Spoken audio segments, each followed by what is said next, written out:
Super lasers are back in fashion in Space Engineers. If you want to do something like this and blow up your friend's ships with a giant, really bright laser and cause maximum damage to shields, grids, ground bases, space stations, or whatever you point at, this is the new weapon for you. This is a Scalable Super-laser mod by KillerBee77, and it basically does what it says on the tin. If you want to scale a super laser so you can have something like a Death Star or maybe a short one, this is the mod for you. It's built off of this other mod, which is TIO Superlaser, but basically it means we can have extra long super lasers. You can upgrade them, put them in different ships. It is really, really cool. So if you've got a really long destroyer, maybe if you're a Star Wars fan and want to build the Eclipse class Dreadnought with its Death Star super laser down the spine, you can do that. Okay, right, I'm in game. So our main blocks for this is, I open my menu screen here. We've got the start piece. Now I've got a little platform here. I shall say reactors will play a part in this with your energy and damage output and things like that. It will increase power draw the bigger your laser. So if we build like a 8-block long super laser, it will increase the power draw, but will increase the damage as well. So keep that in mind. For this one, I'm using a modded reactor just so we have the maximum amount of power available. Obviously, vanilla reactors, you're going to need to think about them and probably need a few more. This is a 30 gigawatt modded deuterium reactor and is available on the Steam Workshop for the deuterium reactor mod. Okay, let's put down our start piece. So here we go. Now, luckily, for those of you who are like me, I'm going to quickly turn the sun around. There we go. We got arrows on it. So you can clearly see which way you're placing it. If you place it this way around, you're going to fire back on yourselves. But luckily with the start piece, if we place it here, boom, you've actually got the arrows here and also the cap at the end here that seals things off. We can also go inside as well. Actually, I can fly inside if I wanted to. If I drop my character here, we can walk inside the laser. Look at this. Pretty cool, isn't it? Now, we do sort of sink through the model a little bit. The collision box isn't quite there, which is a bit weird, especially inside. It is there, so we can't walk through the wall. Like, you can still smack into it, but you do sort of go through it a little bit. So the collision box inside is missing. I'm not sure if that may be a bug at a minute. It is only recently released on the workshop, but you're not really going to be playing inside the laser too much. It would look cool, though. Okay, right, next we can place the next part. I hope my body's going to stop there. So now we need the core piece. So again, this just goes in the middle. This is the core. So we can place one here, or you can place two. Realistically, you could place this many if you really wanted to and have a giant super laser like that. And naturally, that will increase the power draw, but you'll have a lot of damage on that. We're not going to do that just this test. Maybe we'll test at the end of this video. If we go back down here, let's decrease it. I'm just going to do 2 blocks in there. Then we got a final block, which is the end piece. So we slap this on here. Boom, there we go. The end piece.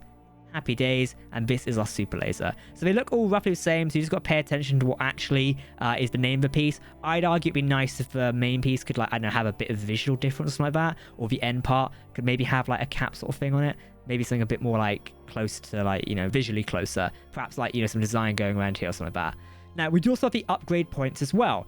These can be placed along the basically pieces of weapon. I'll show you now. And they increase its damage and power draw. So keep that in mind. So if we press number 4, we've got these ones. You can sort of place them anywhere, but they sort of just plug into the bits here. So if I place this there, boom, there you go. They sort of plug into these grey blocks here, or that grey sort of paneling, and there you've got an upgrade port. Obviously, this does have arrows on it as well, telling you which way to face it, and there's little warning signs up here as well, going caution, battery box, acid battery. Okay, apparently it's acid in these super lasers. Who knew that?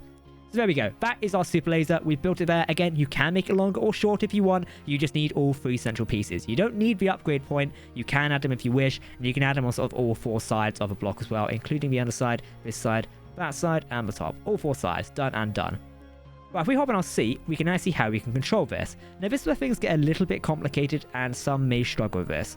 This mod is built with weapon core, so therefore we need to understand how weapon core works with grouping weapons to make them function together. So in our inventory, we'll press K, we'll open up. Now, obviously, I've not got anything on this grid, so I can easily find the super laser core piece here.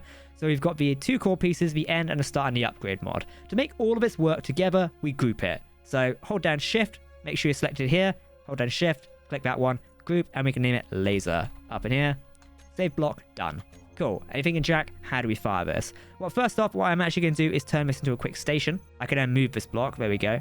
Hopefully it's not floating away. I've got no momentum at the minute. I'm worried the laser may give me momentum. So hopefully we don't do that. We're going to line it with Venom ship over there because, you know, we love to go and blow Venom ships up, don't we? Let's make sure damage is turned on. It is.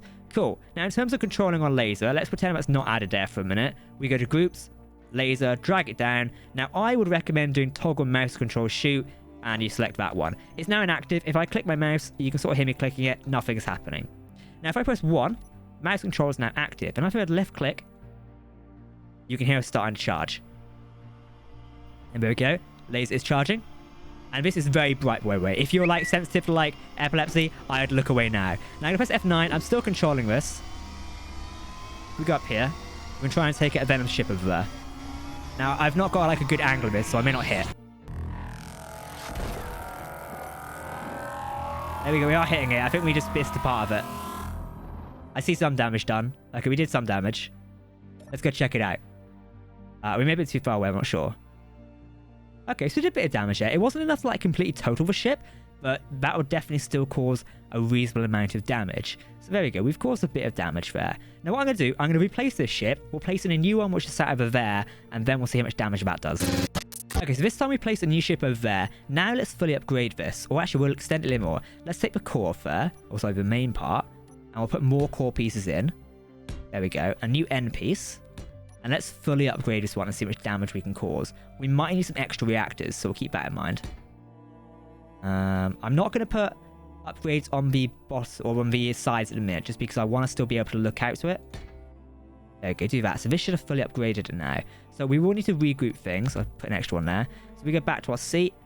What I will do quickly is just chuck an extra few reactors on it, just so we've got the power to sustain this. I'm sure we'll have more than enough power bees, but I just want to make sure it recharges a bit quicker, just for the sake of the video. Obviously, if you're playing this in survival or vanilla or things like that, just keep that in mind. Right, if we go laser, let's delete this group. We can update the group. I just prefer to delete it and start again. Laser core pieces. I can control A this because we're just searching laser. Let's group it as laser again. Boom. Now, I imagine some things might be recharging. So if I check laser start piece, are you reloading? Nope, looks like we're good to go. Okay, cool. Right. We're all grouped. If I move this in here, groups, laser, mouse control, back active again. And if I press F9, we are charging. Oh, I don't think we're charging at the wrong point. Did I may have messed the laser up there? Oh no. I'm not sure what's going on here. I might have glitched it. Uh-oh. Did we break it? There's no sound coming out of it. Maybe we broke it. Oh no, it is working. We are firing straight into the ship. There's some damage being caused, and I can see it coming at the other end. Okay, maybe that didn't work as fully intended that time around. Okay, so while our laser was recharging, we did cause a little bit more damage that time. I mean, we pierced straight through the ship like that. We definitely took out 2 engines, I think, were sat there. I think its engines are sit there. Yeah, it is. And destroyed a bit more of the systems. But I'm going to let the whole thing recharge. Then we're going to fire again. While that's doing its own thing, we can test with this one over here. So what I can do is we take away the end piece here, and we can add in a few more core pieces. So this is my green drone destroyer. I know many of you want this on the Steam Workshop. It is coming at some point. You know, hopefully before Christmas, maybe. I need to put this one down. This is gonna be like a really weird, like, it's got like the bit coming out of it in a way. It's like it's got a bit too excited, but there we go. Right, end piece is installed. Now if I jump to the bridge of this ship, we should be able to take out the other destroyer. Let's have a look. We're gonna need to redo the group. Core piece. Are we charging these ones? Because we just added some new core pieces. I'm wondering if it is charging. Okay, so this one's charging as well. So we need to wait a second until we're fully charged. But we can group it and set it up. I'll be back with you when these lasers are charged. Okay, the good news is the laser has charged on this ship now. So if we go to inactive, then mouse control, we can hear it building. Let's target the reaver here and see which damage we can cause. Now our test one is still charging about at the minute. We do have this one to play with. So let's see how much damage it does. I'm excited to see how badly this goes. Maybe if we just strike across it, see which damage we can cause.